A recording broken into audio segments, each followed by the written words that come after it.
Bienvenidos al Teatro Filarmónica. Les recordamos la necesidad de que apaguen sus teléfonos móviles, así como la prohibición expresa de tomar fotografías o utilizar cualquier otro medio de grabación o captación de imágenes o sonido. Muchas gracias. Bien, llegaos al Teatro Filarmónica. Tenemos que recordaros la necesidad que hay de apagar los teléfonos móviles y la prohibición expreso de sacar cuando fotografíes, cuando utilizar cualesquier otro medio de grabación o captación de imágenes o sonido. Muchas gracias. Welcome to Teatro Filarmónica. We kindly remind you to switch off your mobile phones. Please be aware that it is strictly forbidden to photograph, film or record the show. Thank you very much.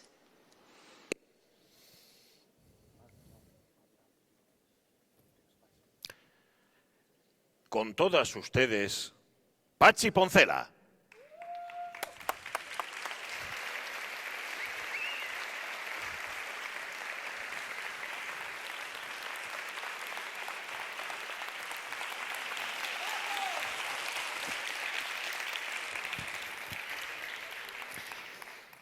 Muy buenas tardes o buenas noches, no sé cómo está allá afuera. Muchas gracias por sus reconfortantes aplausos. No obstante, resérvenlos, yo no tengo ni media bofetada académica, así que déjenlos para las 6 valientes científicas y científicos que dentro de un rato se van a subir justamente aquí, los que han pasado la criba y hoy acceden a la edición 2020 del Club de la Ciencia.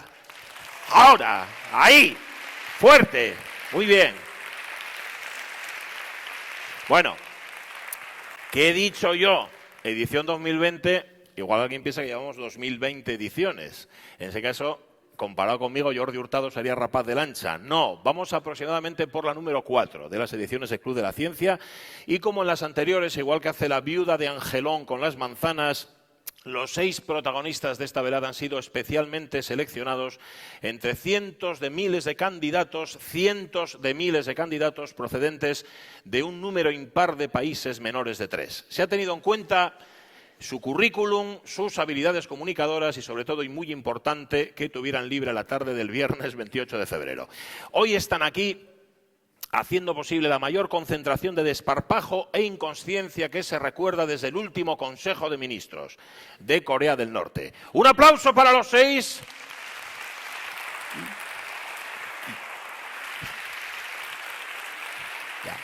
Bien. Pero bueno, no quiero daros argumentos para aquellos que decís que esto se alarga innecesariamente por culpa del presentador, que sé que hay que... algunos van a decir, el que se ha reído el primero es el que lo dice. Bueno, de hecho el presentador se ha tomado una libertad en este caso. El orden que viene en el programa no es exactamente, bueno, es que de hecho no es el que va a discurrir aquí sobre el escenario. Esto que puede parecer una frivolidad por mi parte, si lo hace un profesor universitario, lo llaman libertad de cátedra. Bueno, yo lo he hecho porque he podido y porque he querido y porque me ha dado la gana. Aparte que me han dicho ahí dentro un científico, algo del orden de los factores, que si no altera no sé qué tal. O sea que si lo dice un científico, por algo será. Bueno, vamos a tomar el primer plato de los 6 que componen este menú. Tal vez los terraplanistas os produzcan rechazo de Castilla al horno. Es posible que os salgan ronchas con los antivacunas, pero seguro que más de uno y más de dos habéis tonteado en algún momento con la homeopatía. Homeo. Están diciendo ahí ante el público, homeopatía. Homeo, lo cual demuestra lo enganchados que estáis a la homeopatía. Bueno, no debéis desesperar, y yo he venido aquí a daros una buena noticia.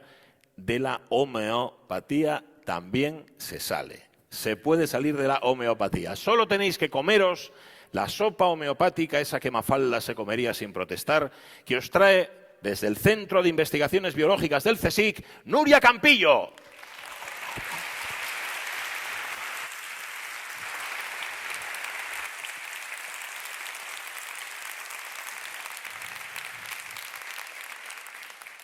Muchas gracias.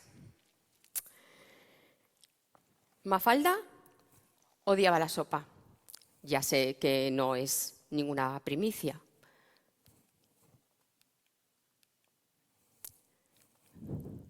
Ya lo sé, pero los más jóvenes seguramente que no habéis leído Mafalda y así os lo recuerdo. No sé si os habéis preguntado por qué odiaba la falda. Yo lo he pensado Y seguro que la culpa es de la madre, como siempre, como todas las madres tienen la culpa. Y es porque preparaba esa sopa contundente, con sustancia, echaba un montón de cosas ricas. Probablemente a Mafalda, en cambio, sí le hubiese gustado la sopa que se preparaba con este hueso de jamón. No sé si conocéis esta figura. Es la figura del sustanciero, que en la época de la posguerra aquí en España iba el señor con el hueso de jamón, casa por casa, alquilando el hueso, lo metía en la sopa y dependiendo del dinerillo que tenía, pues estaba 5 minutos, 3 minutos, para dar un poquillo de sabor. Pues bien, os presento el primer homeópata. Aquí lo tenemos. Bueno, antes de meternos de lleno en el mundo fantástico de la homeopatía, vamos a ver un poco cómo funciona el mundo real de los medicamentos. Y luego, vosotros mismos me vais a responder a una pregunta que al final de la charla os voy a hacer. Así que estar, por favor, atentos, ¿vale? La mayoría de los que estamos aquí pensamos que nuestra vida es compleja. Niños, trabajo, cole, suegros, nada, pero nada que ver, os lo digo en serio, con la vida de los medicamentos. Desde que se inicia, tenemos la idea de desarrollar un medicamento porque hay una enfermedad, hasta que llega a la farmacia, pasan muchos años, podéis ver aquí, de 12 a 15 años, pero pasan un montón de etapas. En el inicio, en el laboratorio, lo más básico, la fase preclínica con los animales para ver si es activo y si es tóxico, fase clínica en humanos y luego ya farmacia, ¿sí? Y me diréis, bueno, una vez que está ya en la farmacia, ya ha llegado y ya están tranquilos en su blister. Pero hay amigos, no es tan sencillo. Ahora tenemos aquí en el blister, nos ponemos enfermos y nos tomamos la pastilla. ¿Pero qué pasa con esta pastilla? Empieza un largo viaje, porque esta pastilla tiene que recorrer todo nuestro cuerpo. Nos lo tomamos, primero el esófago, llega al estómago y daros cuenta que empiezan a atravesar barreras. Sí, estómago, hígado, porque luego tiene que ir al torrente sanguíneo para distribuirse por todo nuestro cuerpo y todas las células para llegar a la diana terapéutica. Y me preguntaréis, ¿y qué es eso? Muy bien, preguntado. Pues eso son las enzimas, las proteínas que no funcionan bien y que originan la enfermedad. ¿Sí? Cerrar un momento los ojos y visualizad una diana y un dardo. Pues es medicamento y la enzima o la diana. Y así es como funciona. Cuando lo tomamos, el medicamento, bueno, el fármaco, mejor dicho, perdonad. El fármaco, ¡cling!, directo a la diana. ¿Vale? Bueno, ¿y cómo funcionan? Pues siempre me gusta poner este símil. Tengo aquí todo un circo montado, ¿eh? No os asustéis. Es muy visual. Tenemos el candado y la llave. Y como todos sabéis, solamente una llave abre el candado. ¿Por qué? Porque tiene la forma de la cerradura. ¿Sí? Entonces, metemos la llave y se produce una reacción que es abrir. Tan sencillo. Bueno, pues con los medicamentos es lo mismo. ¿Sí? Nosotros en el laboratorio diseñamos un compuesto que tiene que ser activo. Y si lo hemos hecho bien, ese compuesto tiene que tener unas formas que son las necesarias para que encajen en la diana terapéutica. No os asustéis, que lo vamos a ver mucho más en detalle. Vamos a ver un ejemplo. La enfermedad de Alzheimer. Todos la conocemos. Por desgracia, algún familiar lo hemos tenido. Uno de los medicamentos que está en la farmacia es el Aricept, que está compuesto de donepezilo, que es esa molécula, y los excipientes. Nosotros vemos esa molécula con los carbonos, que son esos triangulitos, los oxígenos, pero eso no es plano. Eso tiene unas conformaciones, unos ángulos, ¿vale?, para que se pueda meter en el interior de la proteína, que también es tridimensional. Vale, entonces, la diana terapéutica del donepezilo es la acetilcolinesterasa, que es responsable de hidrolizar el neurotransmisor acetilcolina, ¿vale?, que lo que hace es ayudar a la comunicación entre las neuronas para que tengamos la memoria, funciones motoras. En condiciones normales, ya está, hidroliza la acetilcolinesterasa, va rompiendo neurotransmisores, pero seguimos teniendo. Pero en los enfermos de Alzheimer, esta acetilcolinesterasa está funcionando al doble o el triple de su velocidad. ¿Qué pasa? Empieza a cortar, chin, chin, chin, chin, nos quedamos sin el neurotransmisor. No hay comunicación. La comunicación entre las neuronas se ha roto y, por lo tanto, la memoria la perdemos. ¿Qué hacemos nosotros con el donepezilo? ¿O qué hace el donepezilo, mejor dicho? Viaja hasta encontrar la acetilcolinesterasa, veis cómo va allí por dentro, hasta el sitio activo. ¿Y qué es el sitio activo? Pues es la sala de máquinas, de la acetilcolinesterasa, donde se genera toda la reacción química para romper el neurotransmisor. Y el donepezilo lo que hace es tira del freno, inhibe la acetilcolinesterasa para que ya deje de funcionar y haya una concentración suficiente de ese neurotransmisor. Vamos a tener en mente los siguientes conceptos, que van a ser importantes para luego ver si funciona o no la homeopatía. 1. Afinidad. Como os he visto, la llave y candado. Una única llave es la que abre el candado, ¿vale?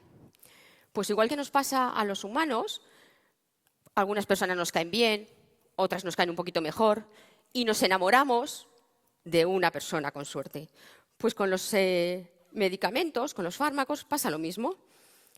El fármaco solamente se va a unir a una diana. Sí, vuelvo a repetir, los científicos hemos hecho bien nuestro trabajo, porque tiene que haber afinidad y selectividad, porque así no hay toxicidad. Si ese fármaco se une a muchas dianas, va a haber toxicidad, y es lo que no queremos. Entonces, es importante la afinidad y la selectividad, unirse solo a una proteína. Esto que os voy a contar es un chascarrillo, es ciencia rosa que llamamos. Las proteínas son monógamas, ¿sí? Solamente se unen con un fármaco. El poliamor, son clásicas. Solamente un fármaco. ¿Y por qué es importante esto? Es importante para después calcular la dosis que se necesita. Saltamos ahora a este concepto, justo relacionado con la dosis, que es el concepto de mol y el número de Avogadro. Los químicos, para saber cuánta cantidad necesitan para sus reacciones químicas, porque al final ligando o fármaco y proteína no deja de ser una reacción química, utilizan este concepto.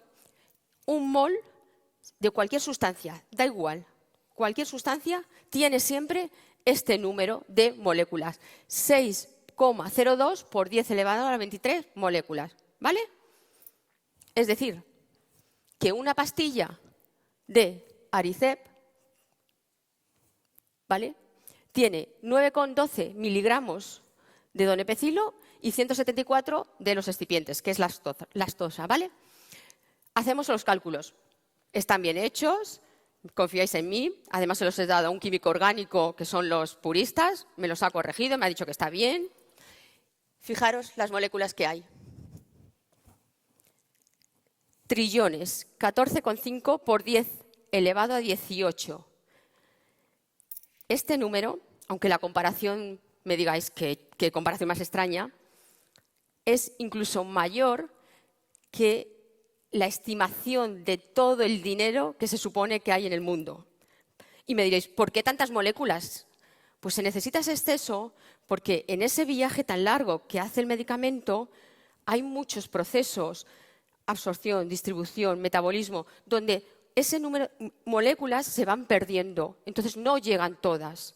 Necesitamos que todas las moléculas, todas las dianas de acetilcolinesterasa estén inhibidas. Por eso tiene que haber ese exceso. Muy bien, pasamos a la homeopatía. ¿En qué se basa? Pues la primera ley, lo similar cura lo similar. Es decir, que si a una persona sana le das una sustancia, como puede ser la belladona, que es tóxica, venenosa, le causas unos síntomas. Pero si a esta misma persona con esos síntomas le das la belladona, pero muy diluida, y voilà, le curas. Claro, pero hay que diluirlo. Entonces nos metemos en la segunda ley, la ley de las diluciones y dinamización. Si habéis visto alguna vez un preparado homeopático, utilizan la terminología un numerito y CH, que es el número de diluciones que tiene. Entonces partimos de esta tintura madre, es el compuesto diluido en agua. En este caso es 1 molar, 100 mililitros de tintura madre, ¿vale? Como es 1 molar, si recordáis el concepto de antes, tenemos 6,023 por 10 elevado a 23 moléculas. Primera dilución, cogemos 1 mililitro de esa tintura y 99 de agua y lo agitamos para transferir las propiedades físicas y químicas de la sustancia al agua. Y así lo repetimos 9 veces más hasta esta dilución, 10CH. Lo tenemos diluido 10 elevado a la menos 10. Si hacemos los cálculos, ¿sabéis cuántas moléculas tenemos? 6.000 moléculas. Si las comparamos con los trillones de antes, pues nos quedan cortas. ¿Y cómo explican entonces que funciona? Pues con la tercera ley.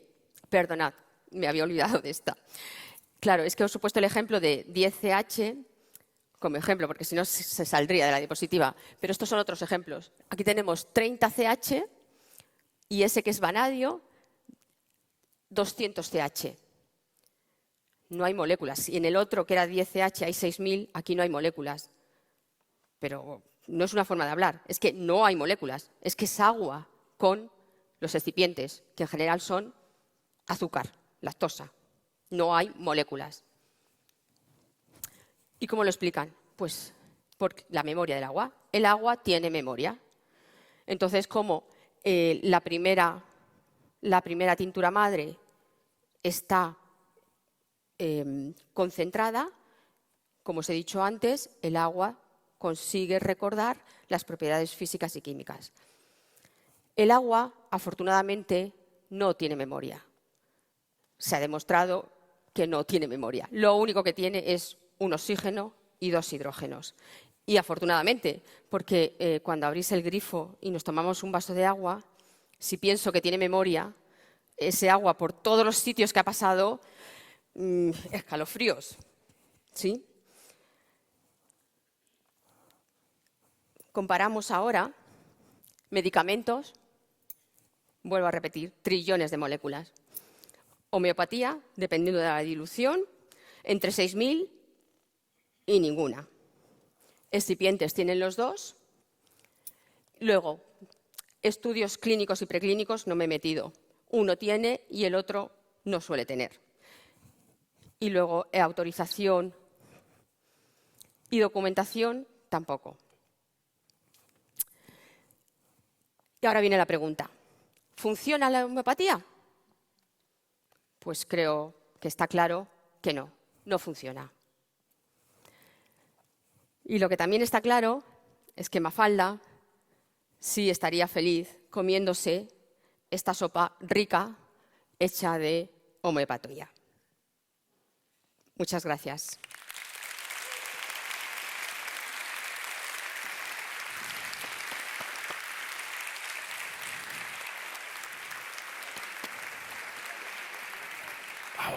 Bravo.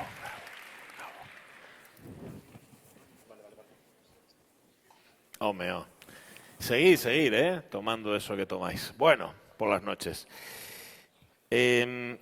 Todavía subsisten dudas al respecto, principalmente entre los propios científicos, pero parece ser que los científicos son seres humanos casi como los demás. Cuidado, con alguna salvedad. No son exactamente iguales que los demás. Por ejemplo, cuando dos novios científicos discuten, se dicen cosas científicas, ¿no? Por ejemplo, cosas del tipo, Arquímedes sí que era un tío con principios y no tú, ¿no? Cosas así. Que es verdad, Arquímedes en la antigua Grecia tenía fama de ser un tío bastante cabal. El que se metió en un triángulo amoroso fue Isósceles. Serio, con Escaleno. Un tío un poco obtuso, la verdad, el Escaleno este. Pero bueno, fue una historia... A ver, los científicos se distinguen también en redes sociales. Son completamente distintos en Facebook, en Instagram. Ellos no cuelgan fotos de gatitos. Los científicos cuelgan fotos de ratas, de laboratorio, pero ratas, al fin y al cabo. Bien, en cualquier caso, a día de hoy, los científicos están, y las científicas evidentemente, en todas partes, en todos los sectores de la sociedad. En Globo, con V, repartiendo comida a domicilio, hay miles de científicos. En IKEA, en las cajas hay mucho también. En Alimerca, pasando la tarjetina de puntos vida, también hay científicos. Y esto os dirán, estos que quieren destruir España, que esto es culpa del paro, que esto es culpa de la precariedad. No, señor. Esto es un plan científicamente concebido para dominar el mundo desde abajo, pero acabarán dominándolo en algún momento. Otra cosa que distingue a los científicos les hablan a las plantas. Y eso diréis vosotros, no tiene nada de raro, yo también le hablo a las plantas, sí, pero es que los científicos les hablan a las plantas fotovoltaicas. Y de qué habla un científico, de ellos mismos, ¿no? Que es de, wow, qué mal está todo, no hay perres para investigar, esto está fatal, Bueno, y deben de contestarle algo las plantas, las fotovoltaicas y las otras, porque nuestro siguiente monologuista asegura que las plantas molan. En directo desde la UMIB, Unidad Mixta en Biodiversidad, fuerte el aplauso para Borja Jiménez Alfaro. ¡Sí!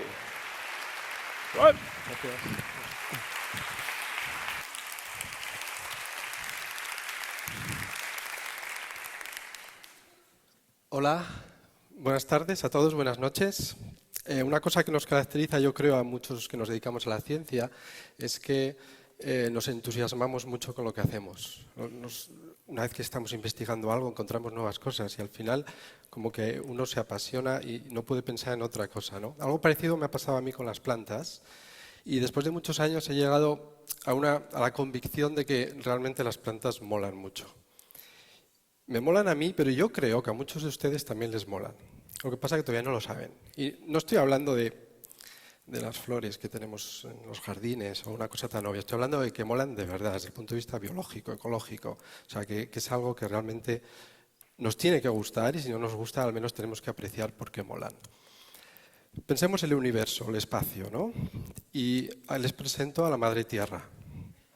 Esto que ven aquí es una representación de la diosa Tierra, Gaia, que es una teoría sobre la Tierra como un macroorganismo en el que todo está interconectado, el océano, la atmósfera, ¿no? Y le han dado el nombre de una diosa griega y encontramos interpretaciones de la Tierra de este modo. Y vemos que las plantas, lo verde, los bosques, son los que asientan, los que forman la parte fundamental de cualquier paisaje, ¿no? Las que conectan la parte inorgánica con la parte orgánica. La Tierra en realidad es algo así. Sabemos que está sobre todo cubierta por agua. De hecho, las plantas ocupan bastante poco, no más del 18% de la cubierta terrestre de la Tierra, como mucho. Y nosotros también, porque nosotros vivimos sobre todo donde están las plantas. Pero bueno, vamos a la parte verde de la Tierra. Lo que sucede es que si cogemos la biomasa de todo el mundo y la contamos, esto lo hicieron unos científicos hace poco, encontraron que el 82% de toda la biomasa del planeta, la biomasa significa todo lo que está vivo, animales, hongos, virus, bacterias, pues las plantas representan el 82%. Nos puede gustar más o menos las plantas, o nos pueden molar más o menos, pero desde luego son importantes, porque son las que forman los ecosistemas. Un ejemplo es este, un ecosistema. Es una fotografía de un paisaje de la zona central de Asturias. Los científicos lo pueden ver de diferente modo. Los que nos dedicamos a las plantas, pues unos pueden ver las raíces absorbiendo nutrientes o las hojas haciendo fotosíntesis. Algunas veces lo que nos interesa es saber cómo estos ecosistemas se han ido moviendo a lo largo de los años, cómo han cambiado, ¿no? Cómo eran hace muchos años, cómo serán en el futuro.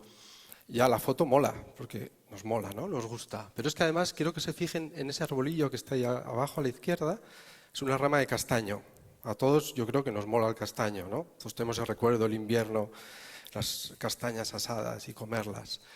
Pues bien, Una pregunta que nos hicimos y se han hecho mucha gente es el de dónde viene el castaño. Esto es una imagen de las médulas, los restos de la minería romana, ¿no?, en León. Durante muchos años se pensó que el castaño lo habían traído los romanos. Ahora no, ahora ya sabemos por datos genéticos, por datos arqueológicos, tenemos más información y sabemos que el castaño ha estado mucho antes. Nosotros hace poco hicimos un estudio en el que vimos cómo el castaño había cambiado con el clima. Y prácticamente tenemos una foto fija del Holoceno medio. Es una época que sucedió hace 7.000 años, ¿no? Estamos en el Holoceno, pero el Holoceno medio fue hace 7.000 años. Pues en esa época ya existía el castaño. Eso, bueno, nosotros predijimos que había una distribución óptima, era como la expansión del castaño. En el Holoceno medio hacía más calor del que hace ahora. Fue un momento de calentamiento global, pasa que fue natural, ¿no? Pues bien, en este momento fue cuando el castaño se expandió y además lo sabemos porque esos puntitos azules que ven ahí son restos de polen de castaño. El polen es una de las maravillas que ha hecho la evolución en las plantas, no lo digo yo, pueden ver esta imagen. Si no fuera porque sé que estos son fotos de microscopio electrónico tomadas sobre pólenes, pensaría que es ciencia ficción. Estas son imágenes de pólenes de diferentes especies. Bueno, están un poco coloreadas, ¿vale? Pero la imagen del polen es así. Diferentes especies tienen diferentes formas de polen y nos dan estas imágenes espectaculares, que un poco también molan, ¿no? Pero vamos a la ciencia ficción, de verdad. Seguro que conocen la película Avatar de hace unos años. En esta película se recreaba un sistema de plantas que estaban todas conectadas mentalmente con un árbol mágico blanco, no sé si vieron la película. Pues en esta película se pensaba que en otro planeta podía existir plantas inteligentes. Esto es ciencia ficción, pero quizás no tanto. Hay un señor, un italiano, que se llama Stefano Mancuso, que trabaja en Roma en el Jardín Botánico, y él ha desarrollado una teoría y muchos artículos científicos diciendo que las plantas sienten y tienen inteligencia. Y no solo lo dice él, bueno, tengo que decir que otros científicos piensan que está loco, ¿no? Pero hay otros que no. De hecho, esto que ven aquí es el título de una revista científica, Trends in Plant Science. Es una de las revistas científicas sobre plantas más importantes del mundo. En este número de marzo de este año hay 4 artículos científicos donde diferentes investigadores o grupos de investigación discuten entre ellos sobre si las plantas tienen conciencia. Sí, conciencia. Y es, digamos, una discusión científica de alto nivel. Hay muchos detalles, pero la idea de que las plantas puedan sentir y tengan conciencia mola, ¿no? Otra cosa muy importante en las plantas. Las plantas fueron las responsables de la revolución más importante que han tenido los seres humanos. No hablo de la Revolución Francesa, que casi, sino que hablo de la Revolución Agrícola. Ustedes saben que la agricultura comenzó hace relativamente poco. Pues bien, hay muchos científicos que saben, o que más o menos tienen bastante claro, que durante 40 o 50.000 años nuestros antepasados estuvieron vagando por los ecosistemas,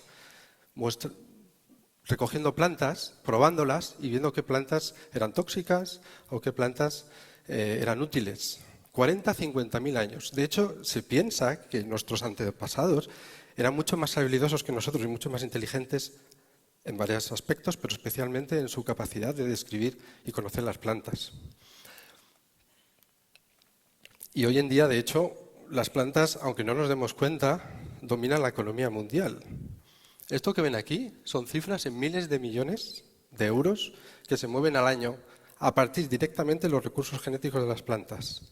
Agricultura, farmacia, biotecnología, fitomedicamentos, miles de millones de euros al año. Les pueden molar más o menos las plantas, pero desde luego importantes son un huevo, ¿no? Más aplicaciones de plantas. El próximo año comienza lo que las Naciones Unidas ha definido como la década de la restauración ecológica. ¿Saben? Tenemos muchos problemas con muchos ecosistemas que están desapareciendo. La idea es recuperarlos, restaurar ecosistemas. Para eso necesitamos un porrón de plantas. Plantas para cultivar o sembrar, ¿no? Les voy a poner un ejemplo. Seguro que todos conocen ¿os gusta el aceite de oliva? A todos nos gusta, ¿no? El aceitito de oliva que sale de los olivares. España produce el 80% del aceite de oliva del mundo, ¿vale? Pero hay un problema serio. Cualquiera que haya conducido por Andalucía, hoy por cierto es el Día de Andalucía, o por Jaén, ha visto que muchos olivares tienen los suelos desnudos, no queda nada. Eso no era así. Hace 50 años estaban llenos de flores, cubierta vegetal. Eso es un problema económico, un problema social y un problema que los olivareros que también están ahora protestando necesitan alguna solución. Nosotros estamos desarrollando unos proyectos que prácticamente lo que queremos es esto. Queremos localizar superplantas. La superplanta es un concepto que se refiere a encontrar algunas plantas que nos pueden ayudar a resolver problemas, porque tienen unas características especiales. Unas de ellas son todas estas que ven aquí, para nosotros son superplantas. Una serie de proyectos que hemos tenido, lo que hemos hecho es buscar qué plantas podemos usar para recuperar las cubiertas vegetales de todos los olivares que podamos, o que puedan, porque es algo que tienen que hacer las instituciones, los olivareros, etc. Poniendo esa cubierta, se reduce la erosión del suelo, se favorecen los polinizadores y muchísimas más. Hay beneficios económicos, los olivares tienen menos problemas fitosanitarios. Muchas de estas plantas que ven ahí, hay algunos agricultores que creen que son malas hierbas, y de hecho lo eran, pero ahora hay que cambiar un poco la perspectiva. O sea que estas malas hierbas, o muchas de ellas, creo que también molan, ¿no? Pero para hacer esos proyectos de restauración necesitamos algo, semillas, muchas semillas, toneladas de semillas. Todos saben, las semillas que usamos todos los días son muchísimas. El trigo, el maíz, la fabada, las alubias, el cocido, los garbanzos, todas esas semillas que tenemos en las despensas son semillas vivas. No sé si lo saben, están vivas. Cuando las cocinamos empiezan a morir, pero están vivas. Hay que seguir comiéndolas, porque si alguien es vegetariano, se hace vegano, si tampoco come... ¿Qué es? Pues eso. Semillas. Las semillas molan, pero miren, esto es una semilla. Si no fuera que sé que está tomada con el microscopio electrónico sobre una semilla de verdad, creería que eso es ciencia ficción. Hay muchísimas plantas que tienen semillas, así no las vemos, que son más pequeñas que un garbanzo, mucho más. Son un tipo de semillas que se llaman semillas enanas con cubierta de panel de abeja, por lo que ven ahí. Son unas semillas que se han adaptado para disgregar la cubierta y con ese patrón que tienen permiten que entre el aire o el agua y se dispersan mejor. Todas las orquídeas tienen más o menos este tipo de semillas. Las orquídeas, los brezos y muchas otras plantas parásitas como estas semillas de una planta parásita, las praderas americanas. Mola, yo creo que sí, ¿no? Por lo menos la imagen mola. Y con esto termino, pero termino con dos cifras. La primera, en el planeta se estima que hay 500.000 de especies de plantas, 500.000 plantas. Y aquí tienen solo una pequeña muestra de la gran variabilidad y lo que pueden molar las plantas. Pero hay otra cifra que viene aquí abajo. 75.000 son el número de especies que se estima que dentro de ese 500.000 todavía no conocemos. Quiere decir que creemos que hay 500.000 de especies, pero sabemos que al menos un 15% todavía no las hemos descubierto. Imagínense lo que pueden molar todas esas especies. Muchas gracias.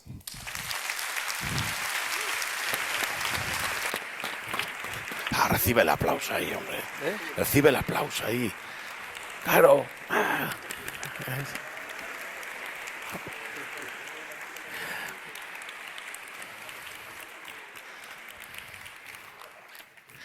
Que muy tímido, ¿no?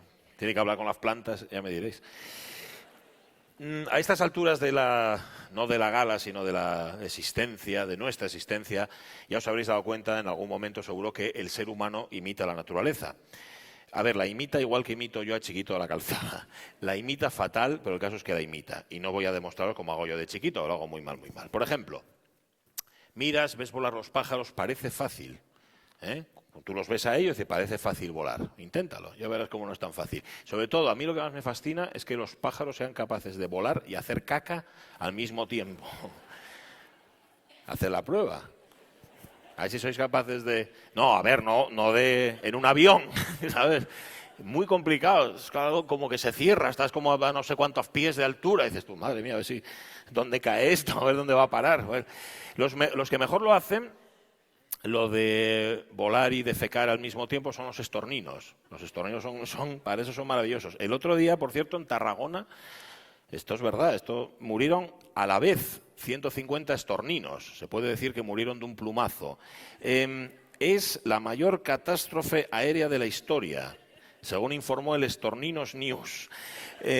Parece ser que los 150 estorninos venían de una fiesta rave, y ya sabemos que rave que vuela para la cazuela, eso siempre pasa. Bueno, a ver, no hay duda viendo a los pájaros, pero luego la aeronáutica sí que plantea muchas dudas además bastante gordas. Por ejemplo, un avión japonés, ¿cuántas bombas tira al mes?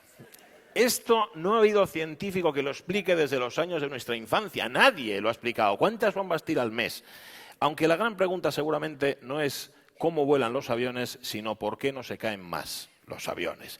Después de escuchar a nuestra siguiente monologuista, es posible que no vuelvan a acercarse a un aeropuerto, y menos al de Asturias, que como la homeopatía no lleva a ninguna parte. Con ustedes, desde el Departamento de Materiales de la Universidad de Oviedo, con un hilo de voz, pero con una entereza ejemplar, Sonia Álvarez y Aterriza como puedas.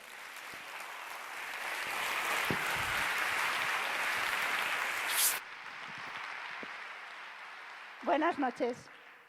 Tengo un hilillo de voz, pero voy a intentarlo. Cuando Teresa me preguntó si quería estar aquí hoy, lo hizo usando lo que ella misma denominó como una hábil estrategia. Me puso esta cara. Y claro, ante eso, ¿quién le dice que no? Y tuvimos una conversación que fue más o menos, venga, vale, yo voy, pero ¿y qué les cuento? Y Teresa me dijo, algo de tu trabajo, que sea ameno, divertido, pero es que yo trabajo con materiales. Y me dice, pues háblales del cemento. El cemento, hay más chistes del cemento que del EPE. Vamos, una juerga con el cemento. Yo no lo veía y le dije, no, mira, dame otra idea porque el cemento no. Y me dijo, pues de los ladrillos. Vale, voy y suelto un ladrillo. Mira, Teresa, sin paños calientes, si lo que quieres es que vaya y dé la chapa, pues hago eso, voy y les hablo de chapas metálicas. Y bueno, en realidad, como lo que yo trabajo es en ciencia de materiales, pues pensé que mejor os hablaba un poco de propiedades mecánicas de los metales. Y para no aburriros, os voy a contar por qué a veces esas propiedades fallan y los materiales se rompen. Y para hacerlo más interesante, vamos a hablar de un accidente. En concreto, os voy a hablar del accidente que sufrió este vuelo, el Aloha 243, hace unos añitos ya, en 1988. Pero para que entendáis por qué ese avión quedó así en pleno vuelo, vamos a empezar hablando un poco de propiedades mecánicas. Y aquí viene la chapa. Bueno, voy a empezar por las más sencillitas, las que ya conocéis. La dureza. Hay muchas definiciones de dureza, pero os voy a comentar la dureza mineralógica porque es la más conocida por todos. Todos hemos ido al cole y nos han hablado de la escala de Mohs. Mohs fue un señor que dijo que un material era duro cuando es muy difícil rayarlo, pero él puede rayar otros materiales. Y puso en el top 10 de su lista al diamante. Por eso de que un diamante es para siempre. En la parte baja de la lista están materiales que son muy blandos. El talco, el yeso, una tiza. ¿Vale? Una tiza de escribir en el encerado. Con la uña la rayamos con mucha facilidad. Es un material muy blando. Otra propiedad mecánica es la resistencia. La resistencia es la capacidad que tiene un material de absorber energía sin romperse. Y nos va a indicar la cantidad máxima de esfuerzo al que podemos someter a los materiales antes de que estos rompan. Hay materiales que son más tenaces, más resistentes y materiales más frágiles. Pero todos al final tienen un límite de resistencia máximo del que no nos podemos pasar si no queremos cargarnos el material. Y luego podremos pensar, bueno, tampoco debe de ser muy complicado, ¿no? Un material que es duro, pues a priori debería de ser resistente. El acero es duro y es resistente. La tiza que les comentaba antes es blanda y es frágil, se rompe de forma muy sencilla. Entonces, ¿siempre algo duro es resistente? Pues no, no siempre. La taza con la que desayunan. Esta es la taza con la que desayuno yo todos los días. Mi taza no es excesivamente resistente. Si se me cae al suelo, se me rompe. Si choco la taza con otra, se escascarilla. Los cerámicos no tienen gran resistencia y, sin embargo, tienen mucha dureza. ¿Alguien es capaz de rayar la taza del desayuno con la uña? Pues ni Rosalía, nada. Es un ejemplo de material que es duro, pero que es frágil. En el extremo contrario, la madera. La madera es un material que tiene bastante buena resistencia. De hecho, hacemos muebles de madera, sillas de madera, y aguantan bien nuestro peso. Las casas antes se hacían con vigas de madera. Es un material que es resistente y, sin embargo, es un material blando. Y esto es algo que la mayoría hemos experimentado en nuestras casas. Solo se necesita niños, cuantos más mejor, juguetes, esto no es imprescindible, pero cataliza la reacción y la acelera bastante. Y así pasamos de este bonito suelo al otro totalmente rayado. O sea que nuestra madera es resistente, pero es blanda. Bueno, en realidad todo esto lo conté por los señores. Las mujeres ya sabemos que algo puede parecer muy duro, pero luego no nos resiste lo suficiente. La tercera propiedad de la que les quiero hablar es la fatiga. Y para poder hablar de ella necesito la presencia de un asturiano fornido que me va a ayudar. Porque yo con tantos utensilios no puedo. Y le voy a dar un clip. ¿Vale? El clip es de acero. Y aquí este hombre es muy fuerte. Vamos a ver si logra rompernos el clip abriéndolo de una vez. Tú tira, Pachi, tira. Vale, no lo rompe porque es acero. Bueno. Y la límite de resistencia es mayor. Pero Pachi insiste. Pachi le da para arriba y para abajo, y esto es un ciclo de carga y descarga, tracciona. Nos salimos hasta que no rompa. Dale, no me dejes mal. Bueno, no soy del todo asturiano, ¿eh? Ya veo yo, porque yo en el ensayo lo rompía al cuarto ciclo, y aquí vamos a Con estar. los ojos. Bueno, tú sigue que ya te lo rompo ahora, venga. Bueno, debería romper. ¿Y por qué rompe? Este no rompe porque Pachi no es muy fuerte, pero bueno, debería romper igual, porque a medida que va haciendo esas flexiones del clip, lo que está haciendo es fatigando el material, y cuando el material se fatiga, pierde propiedades mecánicas. Le ha tocado el superclip de la caja, porque todos los demás han roto. Bueno. Ocurre lo mismo con la típica campana. Se ha roto. Bien, un buen aplauso, papá. Sí. Les decía, otro ejemplo de fatiga es la que sufren las campanas. La campana del campanario del pueblo, que lleva 300 años repicando cada vez que hay misa. Y de repente, un domingo, ¡pum!, un badajazo y le sale una grieta enorme que abre la campana de arriba abajo. Pues no es que ese domingo haya pasado Hulk por allí y el To Verde dijo, voy a darle un golpe a esta campana que me la cargo. No, la fuerza con la que el badajo ha golpeado ha sido la misma de siempre. Pero tras 300 años recibiendo golpes, la campana se ha fatigado y justo ese día ha roto. Y les iba a hablar de un accidente en avión, vamos a entrar ya en materia. Otro ejemplo de cargas cíclicas es la que sufren los aviones durante las presurizaciones y despresurizaciones. Saben ustedes que a medida que subimos en altura, la presión de oxígeno disminuye. Y esto hace que cuanto más arriba estemos, más complicado nos resulte respirar. Y claro, queremos ir cómodos en avión, no medio ahogados. Entonces, para solucionar eso, lo que hacen es introducir aire a presión en la cabina del avión. Cuando el avión está volando, sobre todo cuanto más alto esté, más diferencia hay entre la presión de aire dentro del avión y la presión que hay fuera. Y esto hace que el aire tenga tendencia a salir. Es decir, que está empujando el fuselaje del avión, lo está traccionando. Cuando llegamos a tierra ocurre lo contrario, porque los aviones se presurizan, pero no se mete tanta presión de oxígeno como la que hay a ras de suelo, sino un poco menos. Entonces, cuando llega a tierra, ocurre lo contrario. La presión dentro del avión es menor que fuera, y es el aire de fuera el que aprieta el fuselaje, lo comprime. De tal manera que cada vez que un avión despega y aterriza, sufre un ciclo de carga y de descarga. Y con esto llegamos al incidente del que les quiero hablar. Se trataba de un vuelo interno corto entre dos islas hawaianas, entre la isla de Hilo y de Honolulu, de apenas 35 minutos. Lo realizaba un Boeing 737 de 19 años de antigüedad. No es una edad muy alta para un avión, de hecho había Boeings de la misma familia con 30 años volando sin problemas. Llevaba aproximadamente un 45-50% del número máximo de horas de vuelo permitidas.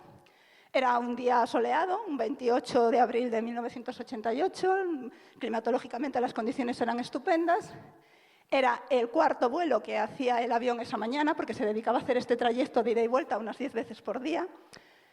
Y el avión llega a los 20 minutos a su altura de crucero, a 7.300 metros de altura, y en ese momento sufre una descompresión explosiva. Y lo que ocurre es que en pleno vuelo pierde gran parte del fuselaje y se queda así. Imagínense la cara de ese piloto que oye el estruendo, mira para atrás y donde tiene que ver el techo del avión ve el cielo. Y claro, sabe que está a 7.000 metros, que fuera hay como 20 o 30 grados bajo cero y que la presión de oxígeno es tan baja que nadie podrá respirar. Y evidentemente, si el tejado del avión se ha ido volando, las mascarillas se han ido volando con él. Inicia un descenso en picado a más de 500 kilómetros por hora y finalmente un aterrizaje de emergencia. Tiene la suerte de que estaba esta otra isla muy próxima con un pequeño aeropuerto y aterriza allí. Bueno, por sorprendente que resulte, de los 90 pasajeros que iban a bordo, afortunadamente llegaron los 90 con vida. De los 5 miembros de la tripulación, 4 llegaron con vida, una sobrecargo del avión desapareció durante el incidente. ¿Por qué ocurrió esto? ¿Qué fue lo que pasó? Les comentaba que cada vez que un avión despega y aterriza, sufre un ciclo de carga y descarga.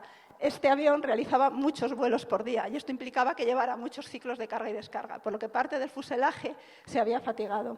En uno de los vuelos previos de ese día apareció una grieta en parte del fuselaje y durante ese vuelo, al llegar a su altura máxima, donde la diferencia de presión dentro y fuera es mayor y por lo tanto es cuando más se nota ese efecto de tracción, pues una pieza del fuselaje se desprendió y se fue. Esto ha pasado más veces, no es la primera vez que ocurre. Normalmente, cuando desaparece una parte del fuselaje, lo que ocurre es una descompresión muy rápida de la cabina, ¿vale? Saltarían las mascarillas, nos ponemos las mascarillas, se realiza un aterrizaje de emergencia, te cagas de miedo, pero no te tiene por qué pasar nada.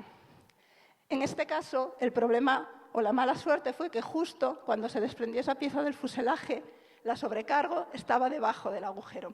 Y debido a la descompresión fue succionada y quedó atrapada en ese agujero del fuselaje que tenía unos 30 centímetros de lado. ¿Cómo les explico yo esto? Porque la ciencia es drama, pero no quiero llegar al gore. Imagínense la olla express de su casa, ¿vale? La presión de vapor está saliendo a través de la válvula. Si en un momento dado esa válvula se bloquea, se produce un pico de presión muy grande donde estaba la válvula, porque el vapor tiene tendencia, tiene inercia a seguir saliendo por ese punto. Y ese pico de presión tan alto provoca un efecto que se denomina martillo fluido, que lo que hace es que el vapor golpea, como si fuese un martillo, con muchísima fuerza la válvula. Pueden ocurrir dos cosas: la válvula sale despedida o la olla explota. En este caso, el pico de presión fue gigantesco y el martillo fluido también. Golpeó a la azafata, que salió despedida, y golpeó también a toda esa zona del fuselaje, que como encima estaba fatigada, pues también se desprendió toda la parte de arriba y la parte izquierda del fuselaje. Bueno, ya les he dicho que quitando a esta pobre señora, los demás aterrizaron bien y con vida. La suerte que tuvieron, si esto se le puede llamar suerte, es que al ser un viaje tan corto de solo 35 minutos, todos llevaban el cinturón de seguridad abrochado, porque no da tiempo a desabrochar y volver a abrocharlo. Y por eso no salieron volando por el aire en el momento en el que se produjo la descompresión. Este incidente tuvo mucha repercusión en la historia de la aviación. Hasta ese momento, las inspecciones en los aviones se realizaban por la noche, una única vez al día, independientemente del número de vuelos que hubiera realizado ese avión durante el día. A partir de ese momento se vio la necesidad de hacer la inspección antes de cada despegue y después de cada aterrizaje, porque un ciclo puede suponer que aparezca una grieta o que esta grieta crezca. Además, también se empezó a considerar el número de ciclos como una variable muy importante a la hora de decidir el tiempo de vida de un avión. Ya no solo eran los años que el avión llevaba construido o las horas de vuelo, sino también y sobre todo el número de despegues y aterrizajes que hubiera realizado ese avión. Por tanto, la próxima vez que cojan ustedes un avión, si es que vuelven a coger alguno, si oyen al piloto decir aquello de «Estimados pasajeros, rogamos disculpen el retraso de 45 minutos en el despegue que van a ocasionar las labores de revisión de la aeronave», no se acuerden de la madre del piloto, acuérdense de mí, de lo que les he contado hoy y den gracias de que esas revisiones se hagan. Espero no haberles fatigado en exceso, no haberles metido mucho miedo a volar. Les agradezco mucho que me hayan aguantado este tono de voz que tengo hoy, que debe de poner los pelos de punta. Y con esto solo me queda deciros adiós, porque me voy volando.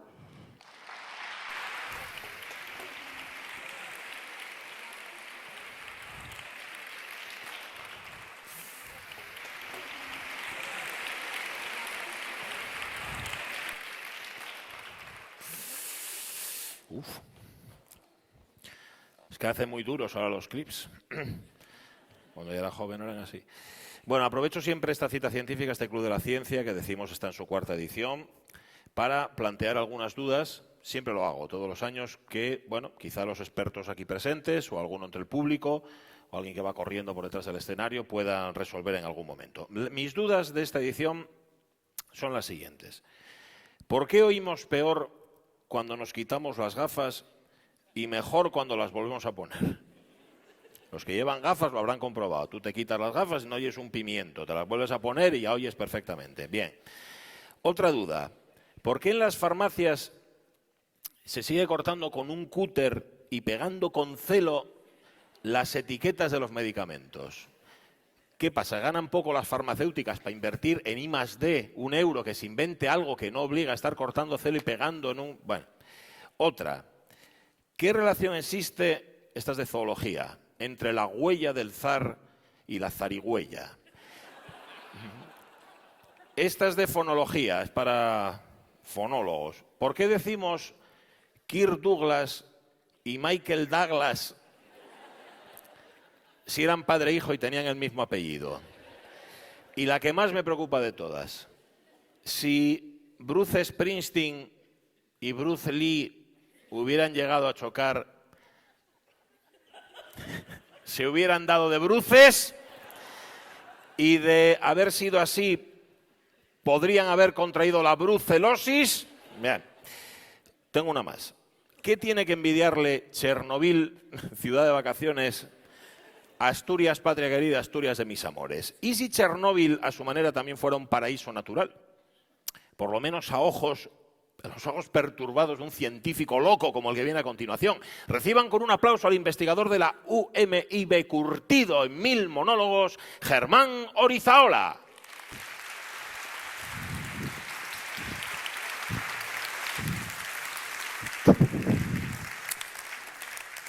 Bueno, pues Chernobyl, paraíso natural, ¿no? Título un poco raro, lo asumo.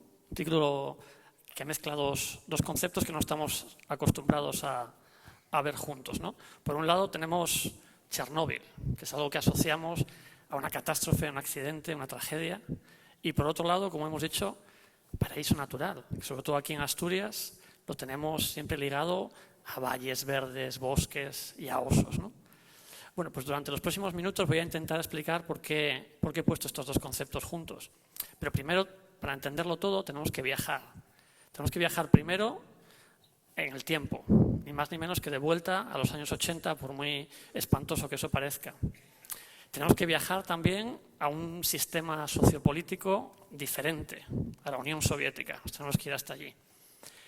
Y tenemos que viajar, por supuesto, en el espacio. Tenemos que irnos a 2.825 kilómetros de distancia de este teatro, a Ucrania, al norte de Ucrania, casi el sur de Bielorrusia, porque allí es donde estaba la central nuclear Vladimir Ilich Lenin y en concreto el reactor número 4.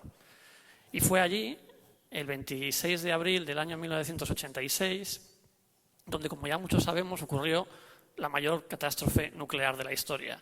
Durante unas pruebas, en principio, relativamente rutinarias, todo salió mal diseño del reactor, mal manejo de la prueba y el reactor saltó por los aires. Saltó literalmente por los aires. El edificio voló y el núcleo del reactor quedó expuesto al aire, emitiendo toda la radiación que había ahí dentro.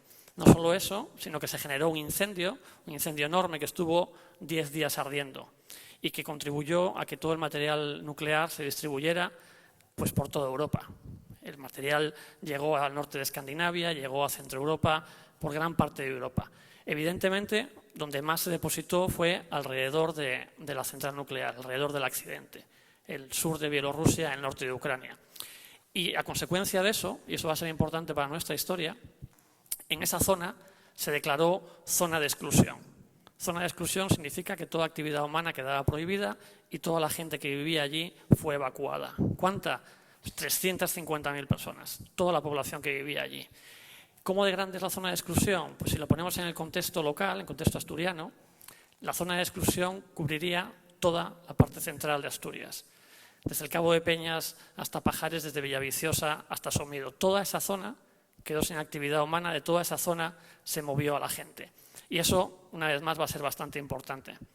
Ese movimiento de gente y, evidentemente, el propio accidente fue lo que causó el impacto que conocemos sobre la población humana de la zona. Pero yo no trabajo con eso, yo soy biólogo y con lo que trabajo es con la fauna de la zona y con la naturaleza de Chernóbil. Evidentemente, el impacto que tuvo el accidente en el momento inicial fue bastante grande, sobre todo en determinadas zonas. Una zona muy famosa es esta que está en la pantalla, el Bosque Rojo. Se llama así porque está, como se puede ver, cerca de la central nuclear. Recibió el impacto de la radiación muy intensa en los primeros momentos. Los pinos murieron, las acículas, las hojas de los pinos se volvieron rojas y quedó así, en esa situación. Evidentemente, la fauna que también vivía en ese bosque sufrió un impacto importante, ¿no? Y con el ejemplo del Bosque Rojo, entre otros, en aquella época, en 1986, se llegó a la conclusión de que Chernóbil iba a ser una zona inhabitable, una zona sin vida durante 20.000 años, ni más ni menos de 20.000 años. Chernóbil se iba a convertir en un desierto para la vida, en un basurero nuclear en el que no iba a haber ningún organismo capaz de resistir. Bien, han pasado 34 años prácticamente desde el accidente y hay gente, pues como yo, que nos dedicamos a ir por allí y ver cuál es la situación de la naturaleza de la zona y de la fauna, para ver si realmente con lo que nos encontramos es con esos paisajes marcianos que se pronosticaban hace 30 y pico años o con algo diferente. ¿Y cómo es Chernóbil ahora? ¿Qué tipo de paisajes tiene Chernóbil? ¿Son esos paisajes marcianos o similares a los que nos encontramos? Pues nada más lejos de la realidad. Chernóbil es una zona con muchísimos bosques de roble, de abedul, de bosques de ribera como el que aparece en la pantalla. Chernóbil es una zona que tiene grandes extensiones de praderas salvajes, como esta de la foto. Todos sabemos lo que le pasaría a esta pradera aquí en Asturias, la convertiríamos en un polígono industrial, en una urbanización o mucho peor en una rotonda, ¿no? Bueno, Chernóbil tiene este tipo de paisajes que apenas existen en Europa. ¿Qué más?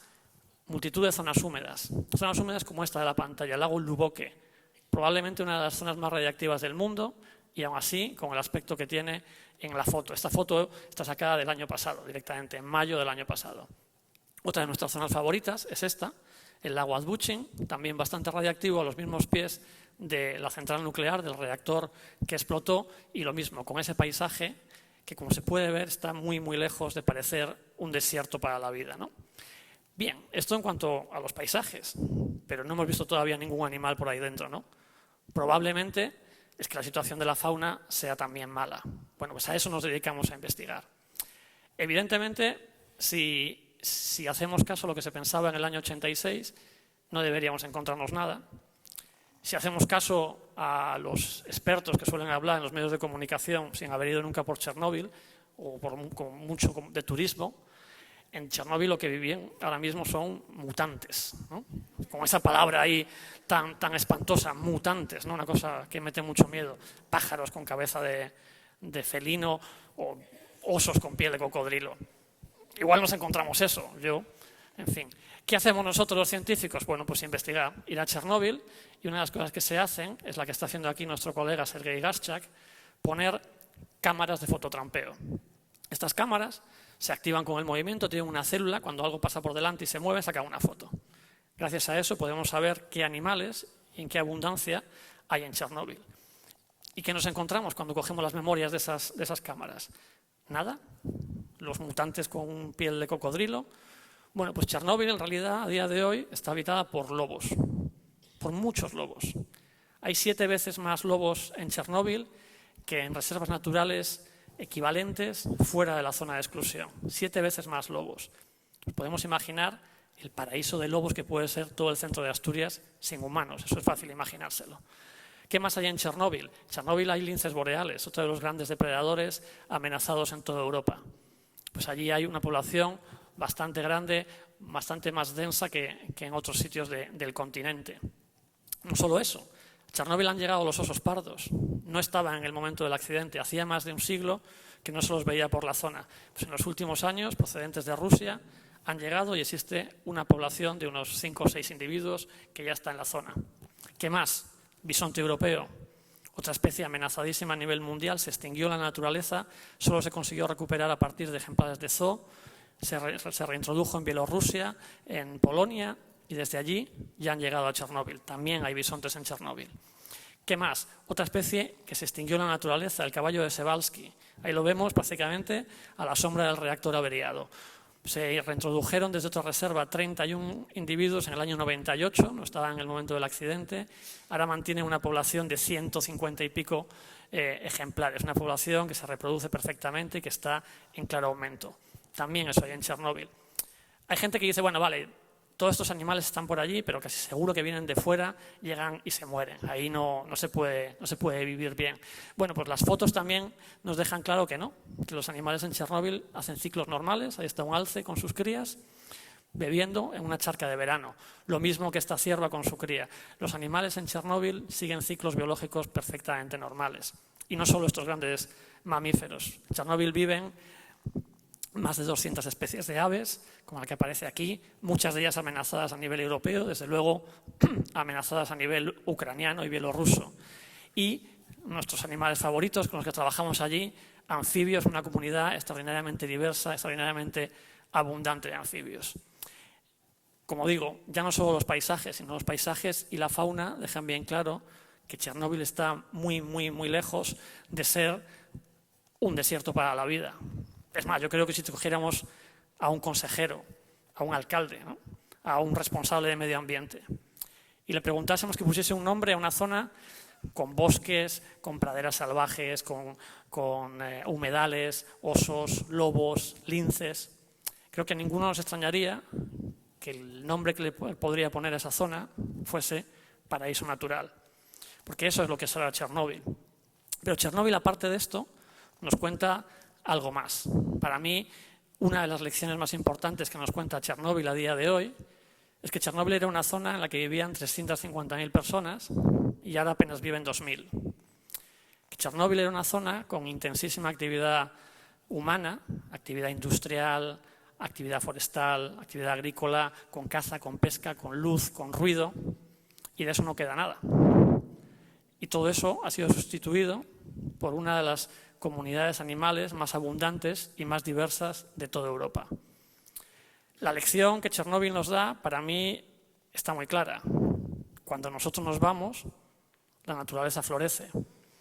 Cuando la actividad humana cesa, tenemos paisajes y tenemos sitios como Chernóbil.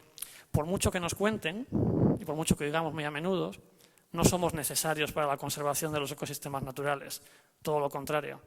No somos necesarios para la conservación de la fauna salvaje. Todo lo contrario. Una de las cosas que Chernóbil nos deja bien clara, y es la lección que a mí me gusta que quedaría, es que los humanos, nosotros, con nuestra actividad, para la naturaleza, somos peores que el peor accidente nuclear de la historia. Y eso nos debe hacer pensar mucho. Muchas gracias.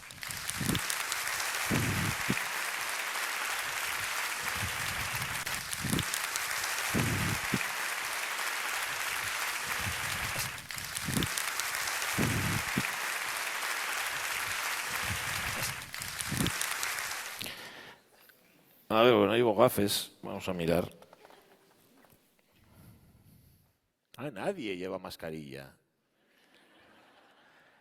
Nadie lleva mascarilla.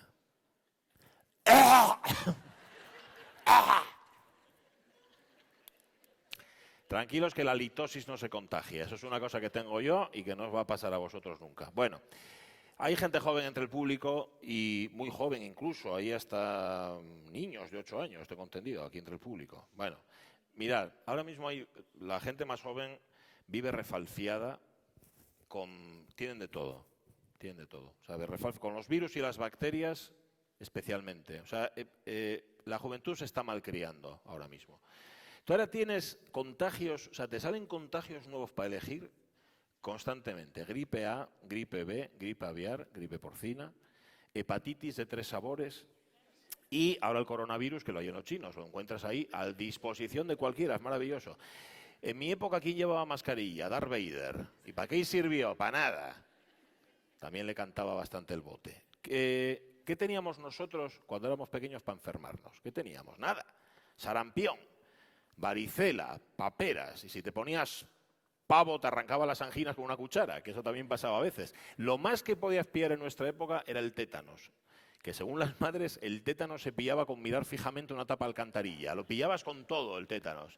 Bueno, pues ahora no, ahora hay absolutamente de todo. Bueno, y si vais más atrás en el tiempo, siglos atrás, dos enfermedades, lepra y peste. Peste y lepra, nada más. Y además tenías que elegir. O sea, o peste o lepra, porque como eran mortales las dos, solo podías tener una de cada vez. O morías de lepra, ¿ves? De lepre o de peste. Bueno, morías en cualquier caso. La gente lleva mucho tiempo muriéndose.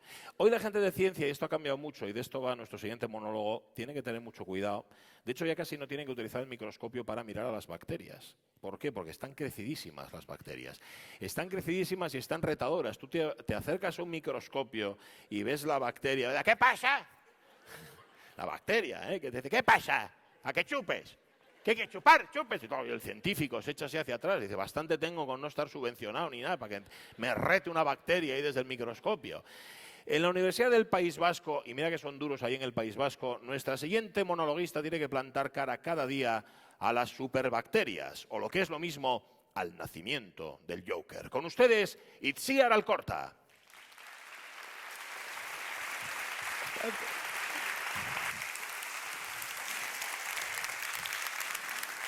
Buenas noches. ¿Qué tal estáis? Yo un poco nerviosa, la verdad. Es mi segunda vez en un escenario. La primera tenía 18 años y me presenté a un concurso de talentos y me recomendaron que me hiciera científica. Así que aquí estoy. ¿Habéis ido al cine últimamente? Yo sí. Y la película del Joker me ha encantado. La verdad es que Joaquín Phoenix lo borda. Pero sobre todo me ha gustado porque trata sobre el tema del que os voy a hablar yo hoy. El nacimiento de un supervillano que amenaza la seguridad mundial. Hoy ese supervillano son las bacterias patógenas resistentes a muchos antibióticos. Las superbacterias. Si ponemos la historia de la Tierra en las 24 horas del día, diríamos que las bacterias aparecieron entre las 3 y las 4 de la mañana. Homo sapiens, más o menos a las 23:59. Aunque la verdad, yo cada vez que miro alrededor y veo el desastre ecológico que tenemos organizado, hasta me parece pronto. Bueno, las bacterias, como digo, llevan muchísimo tiempo en el planeta y eso les ha permitido evolucionar y adaptarse a prácticamente a todos los sitios que podemos encontrar en el planeta. Lugares extremos y lugares muy contaminados donde parecería que la vida no es posible. Y a nosotros también nos han colonizado. Somos más del 70% células bacterianas. Pero aquí en Asturias sabéis que las bacterias son buenas y no tenemos más que ver cuánto queso rico hay aquí. Y también el año pasado os dijeron que un buen chute de buenas bacterias nos libra de infecciones tan difíciles como la de Clostridium difficile. Pero no hay que irse a la peste de hace no sé cuánto, que ya sabemos que diezmó la población. Cualquier pequeña infección, hace no tanto, nos podía matar. Y por eso, durante mucho tiempo, se estuvo buscando la manera de combatir y de curar las enfermedades infecciosas. Y en eso estaba Fleming cuando, en el verano de 1928, decidió que ya había trabajado suficiente y que se iba de vacaciones. Y que todo ese montón de placas Petri que tenía ahí, ya las limpiaría a la vuelta. Bueno, los científicos también somos humanos.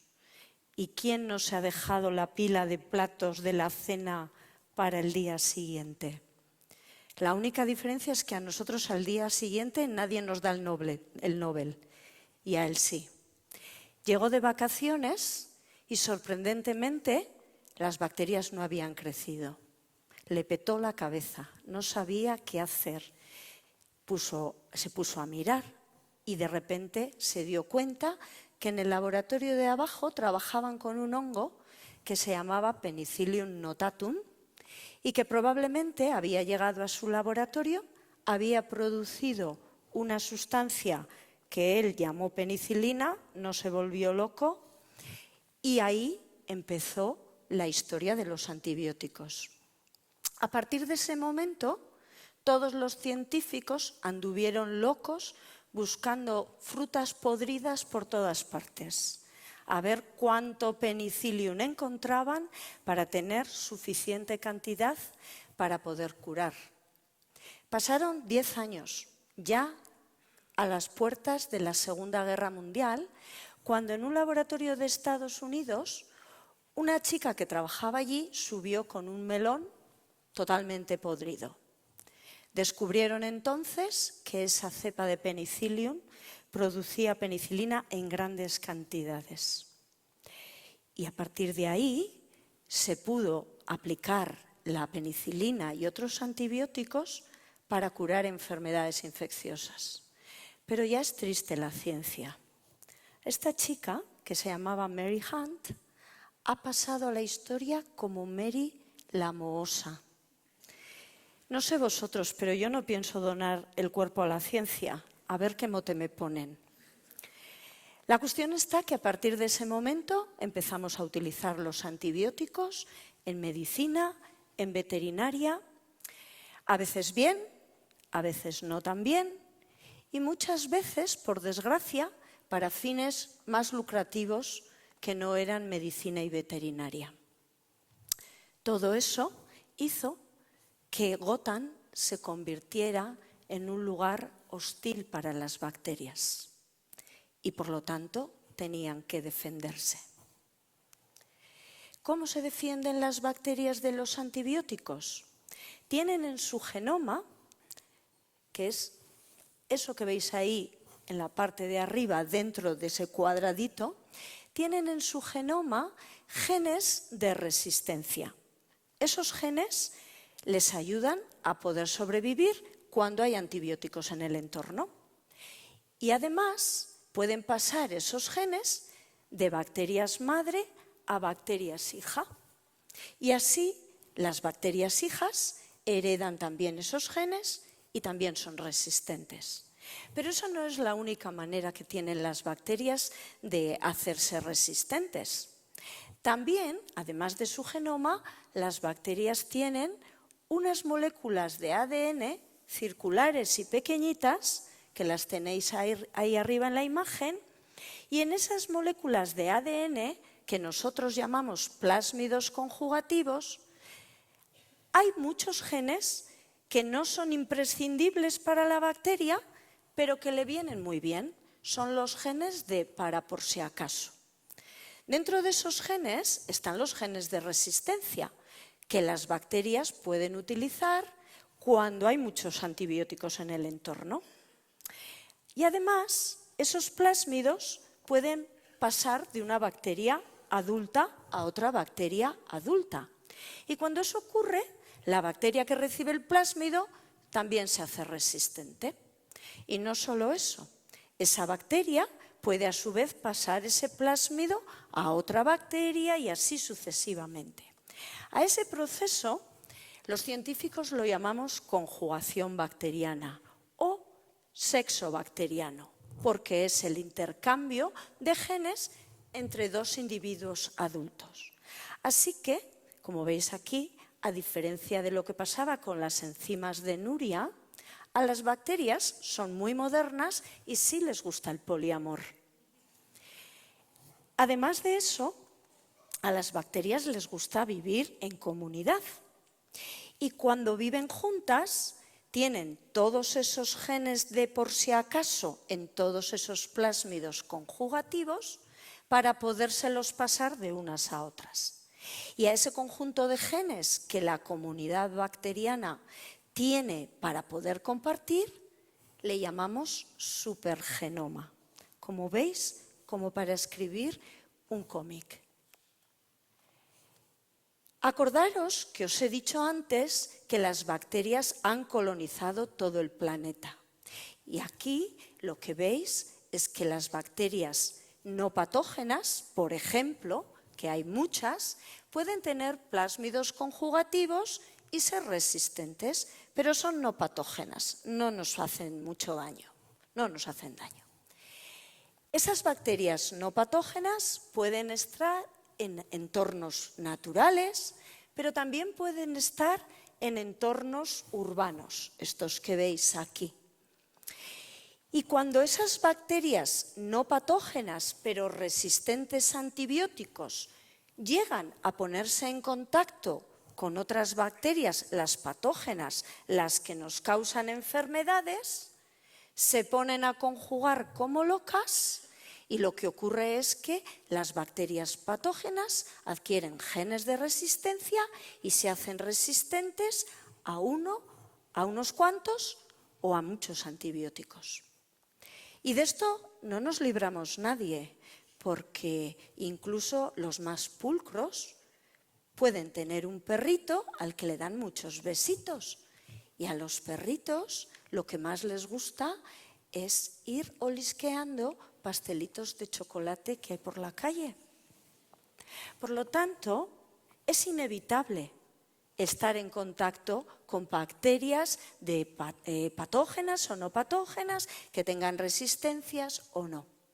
El problema en todo esto es que el aumento de antibióticos mal utilizados y en grandes cantidades ha obligado a las bacterias a desarrollar y a proliferar en estas estrategias. Y así surgen las superbacterias, que son bacterias patógenas multiresistentes o incluso panresistentes. De estas últimas hay pocas, pero cuando están no hay con qué matarlas. Y esto no es nuevo.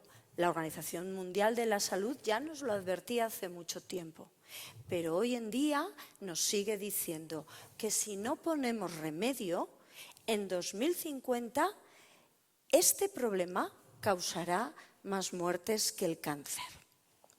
Así que aquí estamos, las científicas, los científicos, las becarias, los becarios, todos intentando aprender cómo funcionan estos supervillanos para poder encontrar soluciones y poner fin o por lo menos paliar este problema. Pero esa no es nuestra única pelea. Tenemos que luchar también contra la precariedad de la ciencia. Hay muy poco dinero y muy pocos recursos y mucho por hacer. Por eso muchos de nosotros, un viernes por la tarde, venimos a sitios como este a contaros de qué va esto de las superbacterias y también de qué va esto de la ciencia. Y por eso, ahora creo que vosotros y nosotros podremos pedir a los alcaldes de Gotham que inviertan más en ciencia. Muchas gracias.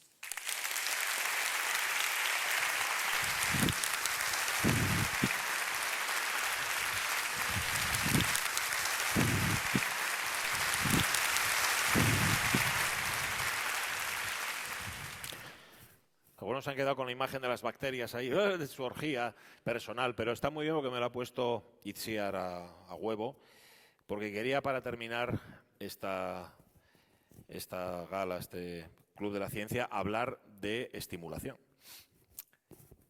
De estimulación de las vocaciones científicas, que en todo lo veis de esta manera. Hay que estimular las vocaciones científicas. Las vocaciones científicas necesitan su propio satisfier. Hay que estimularlas convenientemente, porque si no las estimuláis, al final no hay vocaciones, no hay científicos, no hay científicas, y hay que hacerlo a pesar de que nuestros hijos de 14 años vengan a casa diciendo que se cobra más y también se liga más siendo youtuber. Es mucho, mucho más fácil que seguir una carrera científica. Y posiblemente tenga razón. Yo ya se lo dije a mi chiquillo. Le dije, mira, si quieres ilustrarte, vas y te haces un tatuaje. Me sale mucho más barato que pagarte una carrera y ahora encima los tatuajes se pueden borrar. Así que todo son ventajas. Y además, ¿para qué necesitas ilustrarte? ¿Para qué vas a ir a la universidad si luego la RAE te deja decir concreta, almóndiga y todo lo que antes no podíamos decir o no se decía o lo decían las personas no ilustradas? Por cierto, lo último de la RAE, niños tapados los oídos, Lo último que ha hecho la RAE, la Real Academia Española, es incluir el verbo fornicar entre los verbos copulativos. A ver, tontería, porque para la mayor parte de nosotros es un verbo que no lo conjugamos apenas, ni en la primera del singular ni en la primera del plural, y si lo conjugamos siempre lo conjugamos en pasado y llorando la mayor parte de las veces. Bien, la presentación de nuestra última monologuista, que además de científica es una lianta, porque es una de las organizadoras de este evento, ella no sabía muy bien de qué iba a hablar, pero luego se dio cuenta de que había que desmentir, había que defender, fundamentalmente, había que desmentir la decadencia de ese mineral tan apañado que lo mismo te adivina la edad de una momia que te chupa el sudor de los pies. ¿Quién ha dicho que nos estamos descarbonizando? Con ustedes, desde el INCAR veterana, pese a su extrema juventud, Teresa Valdés Solís. No te vayas, Pachi, no te vayas. No quiero. Te fastidias. Oye, mira, por cierto, ¿sabes cuál fue? Margarita Salas fue como el Cid. Ganó batallas hasta después de muerta en la ¿Qué me RAE. dices? Homeopatía, que además hemos estado hablando hoy, le han quitado el carácter curativo en la RAE gracias a Margarita Salas. Y por cierto, mañana tenemos un acto. Aplaudan, sí, claro que sí. Margarita Salas, la científica que más dinero hizo ganar el CSIC, por cierto, las cosas como son. La has contado tú. Yo este año estaba liada con muchas cosas y no sabía muy bien de qué iba a hablar, pero el otro día tuve una inspiración y bueno, fue una inspiración que me la encontré en Parque Principado, ¿no? Me encontré con este producto, que son unas tiras para la nariz para quitar los puntos negros. Mostrad cómo. Hechas con carbón activado y como son negras y tienen a un chico dibujado aquí, pues he pensado que quién mejor que tú para probar si estas son efectivas o no. Entonces, me permites, ¿verdad? Hombre, a mí me gustaba más, ¿sabes? El procedimiento típico de estrujar, pero si no... Puedes escoger entre una tira de carbón o que te llene la cara de mascarilla de carbón activo. No, esta. Ya me parecía que te ibas a rajar. La tirita. Vamos a ver. A ver. Vale, sujeta. No. Hombre, pues esa mascarilla, esto es para Battiato, lo menos. Es muy grande, ¿no? Oye, sí, pues es muy grande, venga. ¿Sabes que Battiato no se puede poner mascarilla? Está allí en Italia y no la hay de su talla, es horrible. A ver, vamos. Ay, qué grande. A ver, madre trae. mía, qué de cosas traen esas mascarillas, ¿no? Vamos a ponerte la nariz. Oh. Esto se ve así para abajo, Sí, bueno, ¿No te esperemos. pega? Bueno, vamos a dejarlo un ratito. No me pega, no puedo romper un clip, yo soy Ya que no, ¿qué hemos hecho contigo? estoy muy incompleto, la verdad. Que tengo que esperar aquí un rato, ¿no? No, puedes quedarte ya, pero no te la quites, que luego ya te la quitamos. Vale, gracias. Pues, me encontré con ese tipo de productos y la verdad que he descubierto un filón, porque esto casi me permite hablar los próximos 3 años de materiales de carbono, que al final pues mola, ¿no? Porque sirven para muchas cosas. Y en el campo de la cosmética es alucinante. He encontrado, ya os digo, en Parque Principado un montón de productos diferentes basados en carbono, baratos, ¿no? Que es una de las características de los materiales de carbono y que sirven para cosas muy diferentes. Vale, que esto de la utilización de los materiales de carbono para aplicaciones cosméticas tampoco es que sea muy nuevo. Desde el siglo XIX estamos fabricando jabones con brea de carbón, con brea de hulla, ¿no? Y además estos jabones son bastante buenos, ¿no? Porque no solo limpian, como cualquier jabón, sino que son especialmente indicados para algunas enfermedades de la piel, como psoriasis o eczemas, ¿no? Y luego, bueno, hay una versión que es el jabón de carbón de Reyes, que es el que me trajeron a mí este año, sus majestades. No entiendo muy bien por qué, porque soy buena, ¿no? Ya me decía. No es que lo tenga comprado. Pachi, por cierto, que también hay una línea capilar, pero de eso no he comprado nada, porque total era tirar dinero, ¿no?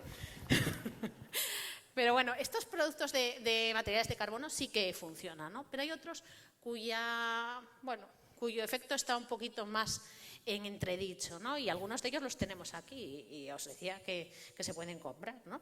Esto es una esponja de carbono que entre sus alegaciones, ¿no?, publicitarias indican que sirven para limpiar en profundidad la piel, igual que las toallitas esas negras, que también tienen carbono, lógicamente. Todo lo que sea negro, bueno, todo no, pero casi, ¿no? Todo lo que nos venden que sea negro dicen que tiene carbono. Y que sirven para limpiar en profundidad la piel, ¿no? Nos dejan, bueno, la piel como el culito de un bebé aproximadamente. ¿Y por qué? ¿Cómo funcionan estos materiales? Bueno, pues lo que en realidad estamos viendo con este tipo de materiales es que estamos aprovechando sus capacidades absorbentes. Y ya seguimos con la RAE, y señores de la RAE, absorbente es una palabra que existe y que es diferente de absorbente, ¿vale? Cuando tenemos un proceso de absorción, tenemos un gas o un líquido que queremos atrapar, y eso lo hacemos en un volumen determinado de sólido.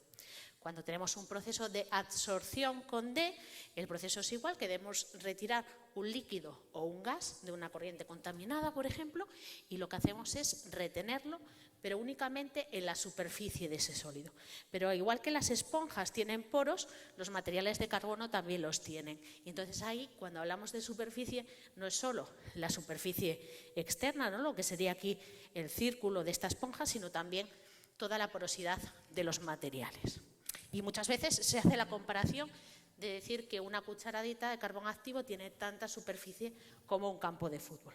Así que tenemos dos procesos diferentes y como una imagen vale más que 1000 palabras, nos quedaremos que la absorción es lo que hacen con los pañales de los bebés, ¿no?, que retienen todo el líquido, y la absorción es lo que ocurre en este tipo de sistemas, que aunque no lo crean son comerciales, que son una ropa interior antipedos.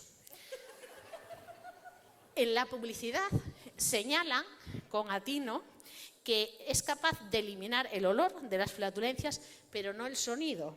Así que si ustedes emplean este tipo de dispositivos, pues ténganlo en cuenta, ¿no?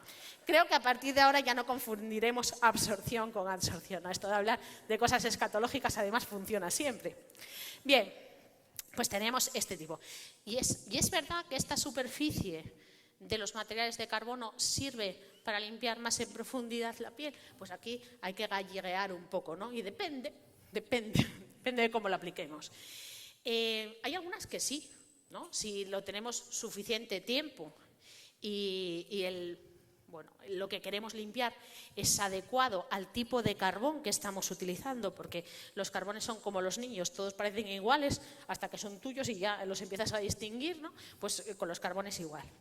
Pero claro, hay muchas aplicaciones, como esta mascarilla, que podemos hasta encontrar instrucciones en internet de cómo hacerla, que lo que hacen en realidad es cargarse toda la superficie de los materiales de carbono, ¿no? Porque están añadiendo un aglomerante. En estos métodos caseros suelen utilizar miel, que vale, o pegamento, que es un poco más cuestionable, pero ahí lo que estamos haciendo en realidad es evitar toda la superficie, ¿no? Entonces, si nos ponemos un celo en la piel, al quitarlo sí que tenemos sensación de limpieza, ¿no?, porque arranca todo, y cuando ponemos pegamento o miel, pues lo mismo, pero ahí el carbón no está haciendo nada. Pero no solo este tipo de aplicaciones de belleza, podemos encontrarnos también pasta de dientes con carbón. Y tengo la prueba. La tengo aquí, voy sacando de los bolsos. Pasta de dientes con carbón, que claro, es negra también, ¿no? Entonces tenemos unas fotos tan agradables como esta. Recuerda la de los labios del principio, qué bonita, ¿no? Pero aquí no. Pero en este caso, las alegaciones son las mismas, ¿no? Que produce un blanqueamiento de los dientes, una limpieza más en profundidad, pero en este caso sí que se produce este proceso, ¿no?, por lo menos en las primeras etapas, pero es un tratamiento que está desaconsejado por los dentistas, porque en realidad lo que hacemos es un proceso abrasivo con las piedrecitas de carbono que incluye la pasta de dientes, que acaban degradando completamente el esmalte. No solo por fuera, también hay belleza interior, ¿no?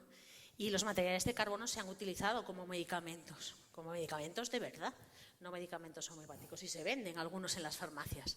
Se venden, además, precisamente para combatir las flatulencias y los gases, con lo cual tenemos un conjunto, ¿no?, ya desde el principio al final.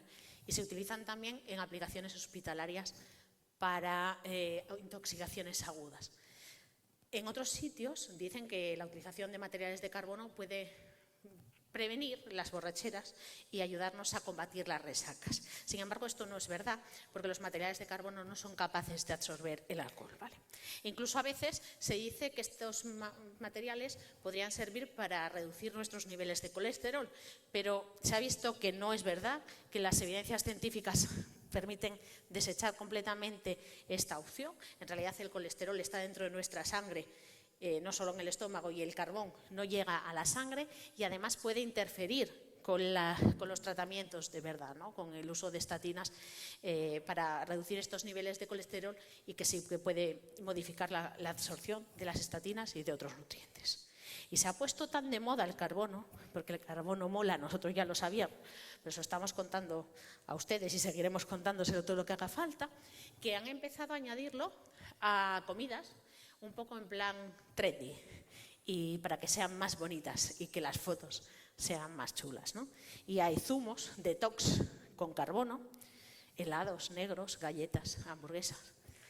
Y vuelven a decir lo mismo, ¿no? Que es bueno para nuestro organismo, que nos ayuda a depurar y que nos ayuda a eliminar cosas que no queremos. Cosas que no queremos o cosas que sí, porque en realidad el carbono ahí no discrimina entre buenos y malos. Así que, bueno, un poco como recapitulación, los materiales de carbono sirven para muchas cosas, pero no todas las que nos encontramos por ahí son verdad, ¿no? Sí que podemos tener aplicaciones para tratamientos de salud, algunas de belleza un poco cuestionables. Sirve para filtrar agua, pero no si metemos un palo de bambú en una botella, en plan bonito para las fotos, y todas las demás, pues que ven ahí, ¿no? Y sobre todo, esta historia de las cosas negras para comer tiene una ventaja para algunas malas madres como yo, que mientras están haciendo la cena se despistan y le churruscan a sus hijos las tortillas mexicanas, Pedro, como el otro día. Y es que si nos pasa esto con el sándwich, siempre podemos decir que es que estamos a la moda. Muchísimas gracias.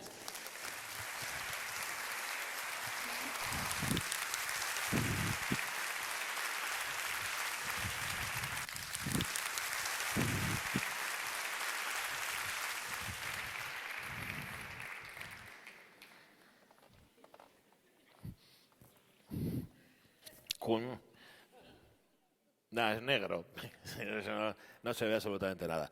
¡No! Que ya acabamos, que ya está. Hasta aquí el Club de la Ciencia en su 4ª edición, edición del año 2020. Por favor, si han disfrutado con los científicos y con las científicas que acabamos de escuchar, no salgan de aquí diciendo estos científicos y estas científicas son la de Dios, son la Virgen. No. Si queremos seguir construyendo una sociedad aconfesional y basada en la ciencia, utilicen expresiones más acordes. Estos científicos son la de Einstein, son la de Marie Curie o son la de Margarita Salas. Esperemos que haya una próxima edición. Hasta entonces, que la ciencia les acompañe. Un aplauso para nuestros científicos del Club de la Ciencia.